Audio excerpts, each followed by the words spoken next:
My mother was slicing peaches at the kitchen counter when he said it. He thought she couldn't hear him, but I saw the way her hand paused, trembling ever so slightly over the fruit, the knife hovering like it had suddenly forgotten what it was for. She shouldn't live with us forever, you know. My husband said, his voice low measured, like he'd been rehearsing it in his head for weeks. It wasn't just the words. It was the casual cruelty wrapped in politeness, the way he said forever, as if the very idea of permanence, of responsibility, offended him. I stood there stunned, holding a basket of laundry I hadn't folded suddenly, unsure whether I should set it down or just let it fall. He wasn't wrong, but he wasn't right either. And that's how all of this began, not with shouting or slamming doors, but with a sentence spoken in soft betrayal. A sentence my mother pretended not to hear, but I heard, and I felt it break something small and necessary inside me. My mother Marlene moved in with us 3 years ago, not out of desperation, but because she had nowhere else to go. Dad died in a boating accident. He left no will, no insurance, just a tangle of unpaid property taxes and a house that sank into foreclosure faster than we could sort the paperwork. I didn't hesitate when I offered her our guest room. She'll just be here for a while, I told my husband Trevor, who smiled through his teeth and nodded. For a while, he repeated, as if he knew even then that a while meant indefinitely. At first it was fine. She cooked dinner some nights, folded the towels the way I liked, and never made a fuss about anything. My friends envied me. I wish my mom could help out with the kids, they'd say. But slowly that admiration turned into jokes. Still living with you, does she pay rent? I started noticing the shift in Trevor before I acknowledged it. The longer she stayed, the more his kindness thinned. It was in the way he let doors close behind him without holding them open. The way he never addressed her directly, only through me. Like she was an extension of the house, an old cabinet we couldn't get rid of. Still, I never thought he'd say it out loud, and I never thought she'd hear it. But she did. And she kept slicing the peaches like nothing had happened. Like she hadn't just been dismissed by the man I'd chosen over everyone else. And that night, something else happened too. Trevor knocked on our bedroom door, not ours, mine. I'd been sleeping in the guest room since the baby came. He knocked, then opened the door without waiting. "Can we talk?" he asked. But it wasn't a conversation he wanted. He wanted closeness. He wanted what he hadn't earned. And maybe I was weak, or maybe I was just angry, because I let him stay, but I didn't kiss him back. He didn't try again the next night, or the night after that. But the way he looked at me like he had won something, reclaimed territory, made my skin crawl. I started locking the door, not because I was afraid of him, but because I didn't want to feel that war between guilt and defiance again. And yet something about that night clung to the air between us. It was like walking through invisible cobwebs, never quite sure what had touched you, but feeling haunted just the same. Mom didn't mention it. She never brought up what she heard in the kitchen. Never asked why Trevor had stopped saying good morning. Never questioned why I'd begun sleeping in the guest room more nights than not. But she knew. She always knew. One morning as I poured coffee into her favorite chipped mug, she said softly without looking at me, "You know, people think silence is peace. But silence is where resentment breeds." I wanted to cry. Instead, I told her the creamer was expired. That weekend, Trevor's mother came over for dinner. She always had a habit of whispering snide remarks loud enough for the intended target to hear. "So, Marlene, how long do you think you'll be visiting?" I almost dropped the serving tray. My mother simply smiled, folded her napkin neatly, and said, "As long as my daughter needs me. And from the look of this house, that may be a while." I laughed, not out loud, but inside where laughter can also feel like tears. Later that night, after dishes and fake smiles and too much wine, I found Trevor sitting alone in the garage staring at the wall. "She's manipulating you," he said without turning. "Making you choose." I walked away without a word. But inside I already knew what I couldn't admit aloud. It wasn't my mother I felt torn by. It was Trevor. And something in me had started to shift, something slow and dangerous. Because the more he pushed her out, the more I wanted to protect her. And somewhere in that tangled loyalty, a secret began to form. Not just about the marriage, but about who I really was, and what I'd been hiding even from myself. The storm rolled in 3 days later. Not the kind with thunder, the kind with words. Low, cold, carefully sharpened. Trevor came home late from work, smelling like a cologne he hadn't worn in years, the one I used to love before it became associated with guilt. He tossed his keys on the counter and stared at the casserole dish I'd left out.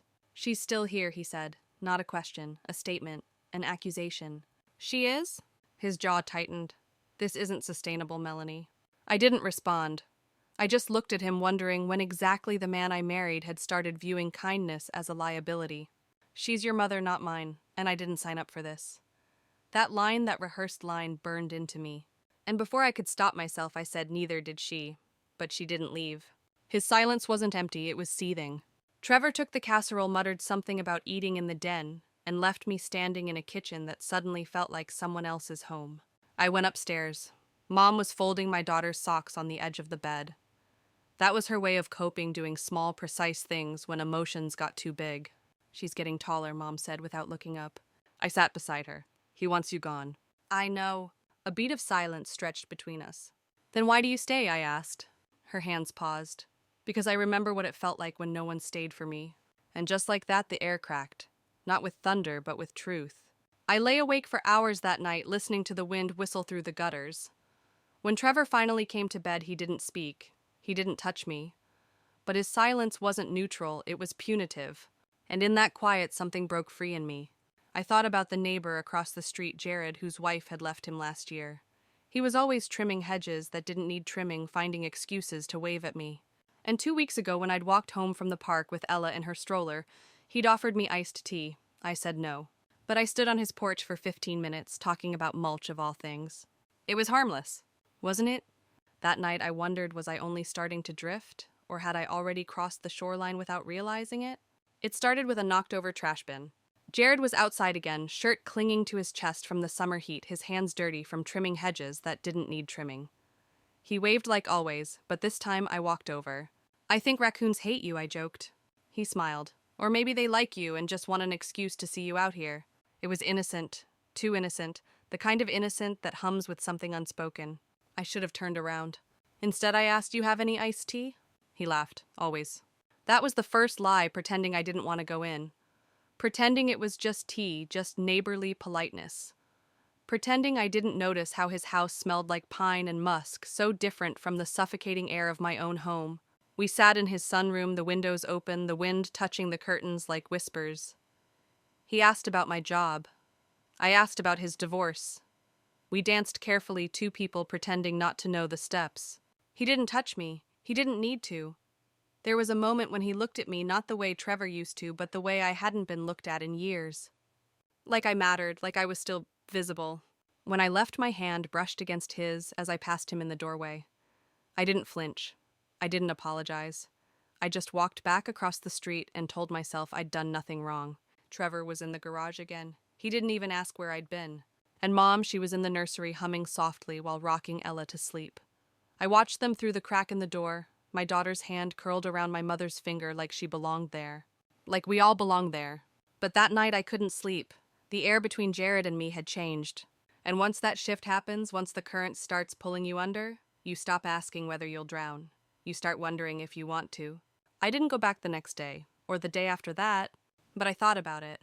Every time I folded laundry, every time I picked up one of Ella's toys, every time Trevor brushed past me without looking in my eyes. It wasn't Jared's smile I craved. It was the attention, the relief of being seen, being heard. Mom must have sensed something. One morning she handed me a cup of coffee and said, "You're quieter lately, and not the peaceful kind." I wanted to tell her everything. But how do you confess to your own mother that you've started to miss the company of another man, one who wasn't your husband? Instead, I said, "I'm just tired." She smiled softly, but I knew she didn't believe me. That was the thing about Marlene. She never pried. She waited. Like silence was a fishing line, and the truth always bit eventually. It bit later that week. Trevor had a work conference out of town 2 days in Chicago. He didn't kiss me goodbye. Just a rushed, take care of the house like I was a housekeeper, not his wife. That night, after Ella fell asleep and the dishes were done, I went outside. The porch lights were off, but Jared's were glowing across the street. And like a moth, I moved toward them. He was on his porch. I told myself I was just walking, just restless. He stood when he saw me, then held the screen door open. Neither of us said a word. We sat in his living room, closer this time. The silence between us wasn't awkward, it pulsed. I told him about Trevor, about the way the marriage felt like living in a house where no one knocked anymore, where doors didn't close all the way, and nothing was private, but no one cared either. Jared didn't say much, just listened. His hand rested near mine on the couch. and when his fingers brushed the edge of my wrist just barely, I didn't move away. The air between us wasn't charged. It was slow, lingering. And when he leaned in, not fully, not forcefully, just near, I felt my heart betray me. Because I tilted, just a little, and our lips met. It wasn't passionate, it wasn't even romantic. It was tender, careful, like two people afraid of breaking something already cracked. I pulled back first, stood too quickly. I shouldn't. I know, he said, his voice gentle. I'm sorry. I nodded and left, walking home like my legs weren't mine. The guilt didn't hit me right away. But when I opened the front door and saw my mother sitting at the table, eyes still and steady, a crossword puzzle untouched in front of her, it did. She didn't say anything, but she didn't need to, and that was the worst part. I didn't sleep that night. The weight of my mother's silence pressed on me like a second skin. I paced the hallway, peeked in on Ella 3 times, drank cold coffee, then dumped it out. My mouth still tasted like guilt. The next morning I found her in the garden. She was pruning the roses, my father's favorite flower. Her gloves were muddy, her forehead streaked with sweat, but her expression was calm. Too calm. Morning, I offered weakly. She didn't look at me. I already fed Ella. Thanks, I mumbled. You didn't have to. She clipped a branch clean through the sound, louder than it should have been. I know I didn't. I stood there like a child, waiting for a scolding that never came.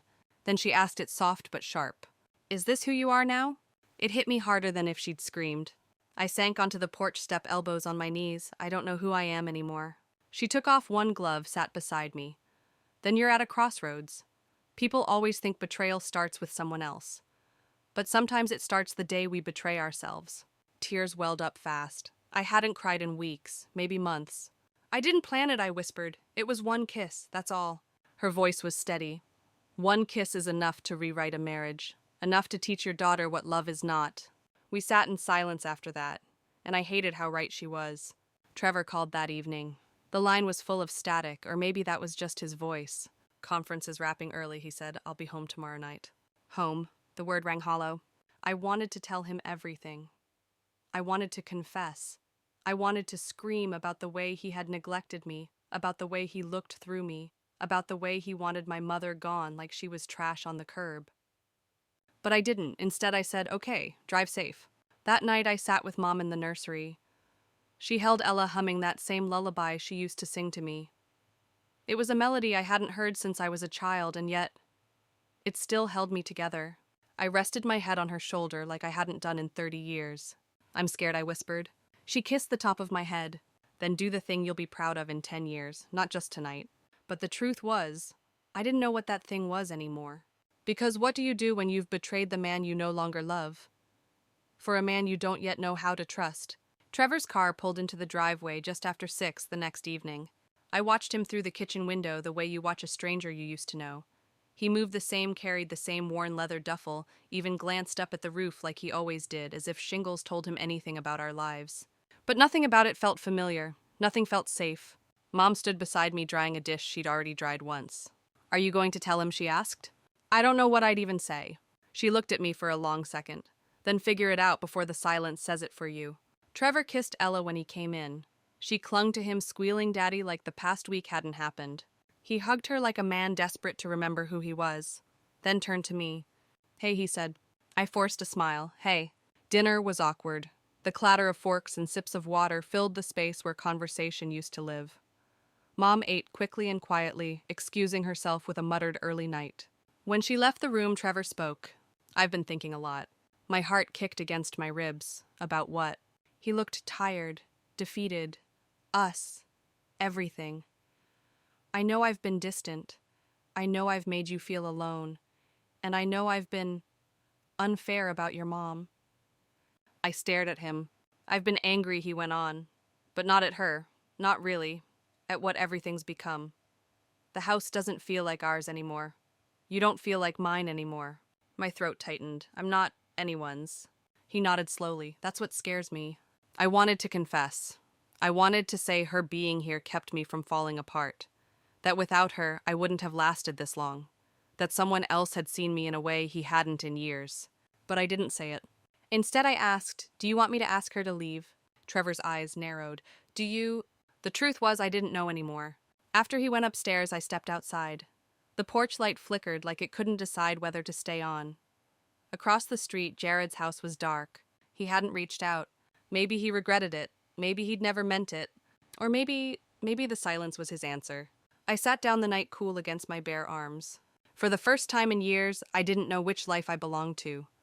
The one I'd built out of duty, or the one I'd nearly destroyed for a whisper of possibility. The scariest part, I wasn't sure which would be worse, staying or leaving. The next morning, I found it tucked inside one of Ella's picture books, The Very Quiet Caterpillar.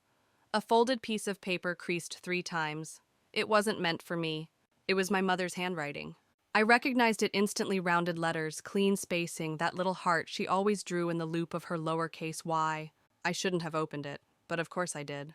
Melanie, if you're reading this, it means I didn't get a chance to say everything I should have said out loud.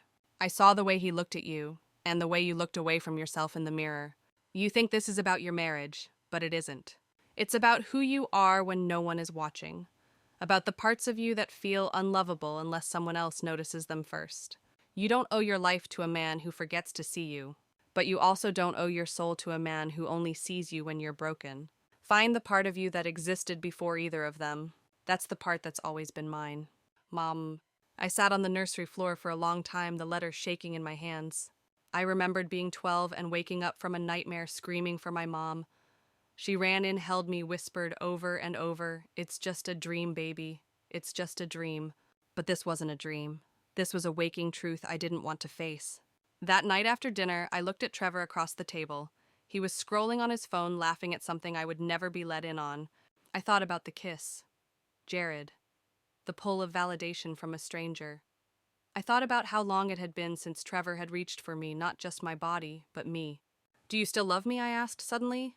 He looked up, blinking. "What? Do you love me, or are we just coexisting?" He didn't answer right away. His silence was too long. "I don't know," he said finally. "Do you?" I didn't know either, and that terrified me more than any betrayal ever could. That night I didn't go to Jared's. I sat with my mom in the living room, both of us sipping tea in silence. When she reached over and took my hand, I didn't pull away. I was beginning to understand something. Sometimes the most forbidden relationship isn't with another person. It's with the version of yourself you've been taught to bury. It wasn't Jared who told him. It was Ella. She was playing with her dolls at the kitchen table while I packed her lunch for preschool. Trevor had come downstairs early still in his gray undershirt scrolling emails. Then Ella chirped, "Mommy kissed Mr. Jared." Just like that. Like she was commenting on the weather. My hands froze over the sandwich. Trevor looked up slowly. What did she say? Ella giggled, completely unaware. When I was drawing on the porch and Mommy was going to bring him soup. I saw. But I didn't tell because it looked like a movie kiss. I turned to stone. Trevor stood up very slowly. He looked at me like I was something rotting in the back of the fridge, unexpected and nauseating. "Is that true?" he asked. I opened my mouth, but no words came. And that in itself was the answer. He walked out. Didn't yell, didn't throw anything, just took the car keys and left. Mom appeared in the doorway, her eyes already knowing. "He knows," I croaked. She said nothing, just wrapped her arms around me as I sank to the floor, sobbing in a way I hadn't allowed myself to for years. Not since Dad died. Not since Ella was born. Not since Trevor stopped asking how my day was. That afternoon, he didn't come home. I called once, straight to voicemail. I didn't try again. Instead, I did something I hadn't done in years. I went into the attic. Among the dust and mothballs and plastic bins of forgotten maternity clothes, I found what I didn't realize: I needed my old sketchbooks. Pages of charcoal and pastel from the version of me that had existed before wife, before mother. One of the drawings stopped me cold. It was of a woman curled inward, her eyes wide with ache, her mouth sewn shut with thread. I'd titled it Inheritance. That night, while Mom bathed Ella, I pulled out my easel, set it up in the laundry room like I used to when Trevor and I first moved in. The house was too quiet, but the pencil in my hand felt like home. He came back around midnight. I didn't hear him come in. I only noticed because the light outside shifted. I turned to find him standing in the doorway watching me draw. "You still do that?" he asked quietly. I didn't answer. After a long pause, he said, "I guess we both forgot who we were." Then he walked upstairs. I don't know what haunted me more, his calm, or the fact that I didn't chase after him. The next morning, she was standing at the kitchen island with her small suitcase zipped shut beside her. Her hands were wrapped around her mug like she was trying to draw strength from the heat. "I'm going to stay with Aunt Lucille for a while," Mom said, not looking up. I blinked. "You... what? No, you don't have to." I do. Her voice wasn't bitter, just final. This house is too heavy right now, she continued. And I won't be the reason it collapses. Tears gathered fast in my throat. You're not the reason. She smiled sadly. Then maybe I'm the excuse. I shook my head. He didn't ask you to go. No, she said, but I think part of you did. A long time ago. She pulled me into a hug before I could argue, before I could fall apart. Her cheek against mine smelled like lavender and fabric softener and childhood. I'll be back, she whispered, when the storm passes. And then she was gone. I didn't cry, not right away. I cleaned the kitchen. I made Ella's bed. I ignored the tightness in my chest like it was a muscle I could will into release. But that night after Ella was asleep, I found myself staring at the empty chair my mom used to sit in, her crossword still half done, her tea mug still in the drying rack. And I broke. Not with noise, not with screaming, but with the kind of silence that presses into your ribcage like a question you can't answer. Trevor and I barely spoke. We passed each other like strangers in a hallway. He didn't ask where she went. I didn't ask where he disappeared to at night when the garage light was on at 2 a.m. That Sunday, I sat across from Jared on the church steps after service. He didn't reach for my hand. I shouldn't have let it happen, he said softly. You were married. I was grieving. It was never real. I nodded. But it felt real, I whispered. He looked away. Sometimes the loneliest people are the easiest to mistake for something else. I went home to a house full of noise, but not warmth. I opened my mother's crossword puzzle and picked up her pencil. First clue across temporary shelter from emotional weather. 5 letters. I filled it in without hesitation. Heart. It was his idea. 1 week after my mother left, Trevor asked me to sit down. Not in the living room, not in the kitchen, but at the little desk in Ella's playroom where the child-sized chairs made everything feel strange and vulnerable. I scheduled a couples session, he said. Not because I want to fix us, but because we owe our daughter something better than silence. I stared at him. You think therapy will make me forget the last 3 years? He shook his head. No, but maybe it'll help me understand why we let it get that bad. We went. Together. Sat on opposite ends of the couch like 2 people waiting to be assigned blame. The therapist was kind older with the kind of voice that made you feel like nothing you confessed could shock her. I'm not here to help you save a marriage you don't want, she told us. I'm here to help you find truth, whatever that truth may cost. In the beginning, Trevor did most of the talking. He spoke about resentment, about invisible burdens, about how after Ella was born, I changed. I wanted to laugh. Of course I changed. I grew a human, lost a father, inherited a mother, and got married to someone who mistook survival for stability. But I stayed quiet until the 3rd session. That's when I told her about Jared. Trevor didn't flinch, didn't yell. He just stared at the floor. I'm not proud of it, I said. But it wasn't about Jared. It was about feeling like I was drowning in plain sight and no one noticed. Trevor finally spoke. I noticed, I just didn't know what to do with what I saw. The therapist nodded. And what happens now that you're both looking? We didn't answer, 'cause we didn't know. That night I made dinner. He washed the dishes. It was polite, mechanical 2 people performing a marriage rather than living one. But something small cracked open when he asked, Do you want to keep going? With us, I asked. No, he said, with the truth, whatever it is. And I realized maybe we weren't meant to heal the marriage. Maybe we were meant to bury it together gracefully. So our daughter would know that love doesn't always mean forever, but it should always mean respect. It was a Wednesday afternoon when my mother returned. No warning, no text, just the hum of a taxi in the driveway and the sight of her floral suitcase being wheeled up the walk. Ella saw her first. Nana, she screamed, barreling toward the door with sticky fingers and untied shoes. I stood there stunned, my hands still wet from the dishwater, heart caught somewhere between guilt and relief. Mom smiled as she stepped inside, looking fresher somehow, lighter, like she'd left behind something heavy and returned only with what she needed. Surprised, she asked. I nodded. You didn't call. I didn't need to, she said. I knew the moment you started drawing again, you'd be ready. I blinked, confused. Ready for what? She set her suitcase down. To live your life for you, not around a man, not under a roof that depends on someone else's permission. Trevor came downstairs just then, his face unreadable. He gave her a polite nod, then looked at me. I'll give you both space. It was the first generous thing he'd done in weeks, maybe months. When he was gone, I turned to her. You really think I can do this, start over? Mom walked to the table, pulled out a manila envelope, and slid it across to me. What's this? Something I filed while I was away. It's the deed to a small cottage on Blue Heron Lake. Your father bought it in the 70s, put it in my name before you were born. It's yours now. I opened the envelope with shaking hands. The deed was real, my name on it. A tiny cabin 2 hours away. I don't understand, I whispered. She cupped my face gently. It's not a house, sweetheart, it's a beginning. That night, I sat alone in Ella's room, rocking her to sleep, watching her lashes flutter. When Trevor came in, he didn't ask about the envelope. He just said, "If you decide to go, I won't stop you." I looked up. "What about Ella?" He sighed. "I want to co-parent. Fairly, kindly, but I won't fight you if you think she needs this time with you more." There was no drama, no final blow-up. Just two people who finally stopped pretending love could survive on duty alone. My mother returned to be a guide, not a fixture. A reminder that love is not about staying when it's safest, but leaving when it's truest. The next morning I made 2 calls, one to a realtor and one to Jared. Not to rekindle anything, just to say goodbye. The first time I stepped into the Blue Heron cottage, I cried. Not from sadness, not even from relief. I cried because it was mine. Entirely quietly, undeniably mine.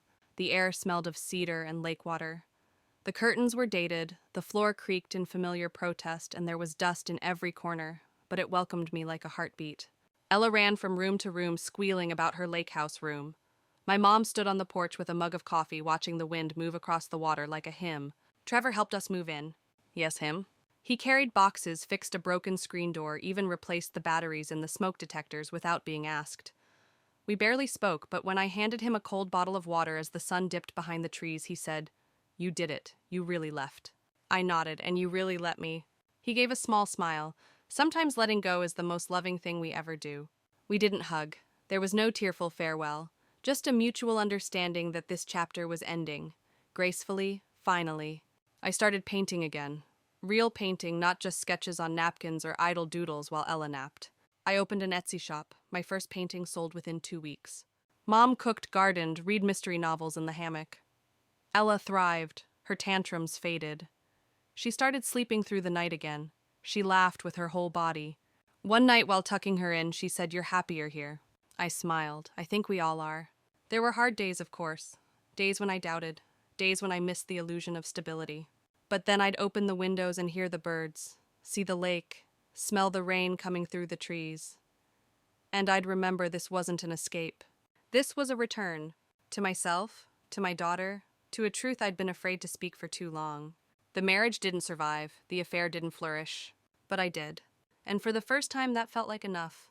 It's strange the way a life can split without shattering.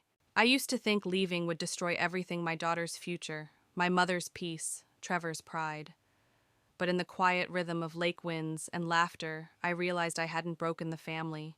I'd broken the pattern of silence, of pleasing, of shrinking. I didn't leave to chase passion or another man. I left because I wanted my daughter to grow up in a house where love was visible, not implied. Where apologies weren't owed daily. Where women were allowed to choose themselves without being called selfish. Trevor and I are kinder now than we ever were married. We talk weekly. We swap weekends. We never use Ella as a weapon. We became better people, separately. Jared moved away, new job, new girlfriend, new life. We never spoke again after that final phone call. It wasn't unfinished. It was simply not meant to finish. My mother still lives with us, but now in her own wing of the house. She teaches Ella to sew, to bake, to ask questions out loud. Sometimes I catch them laughing about things I don't understand, and I feel this warmth. This is legacy. This is healing through generations. The town knows us now. I sell my paintings at local fairs. People stop me to ask about the girl with the lake blue eyes and the stubborn ponytail. She looks like you, they say. I smile and think, no. She looks freer than I ever was at her age. That's the difference. The last time Trevor visited, he stood by the edge of the dock, hands in his pockets. "You did good," he said, staring out at the water. "With all of this." I nodded. We both did. He turned to me, then something wistful behind his eyes. "Would you do it differently if you could go back?" I thought about the silence, the storm, the kiss, the ache, the release. And I said honestly no, because now I know what I'm capable of surviving. He smiled, not sadly, just knowingly. Me too.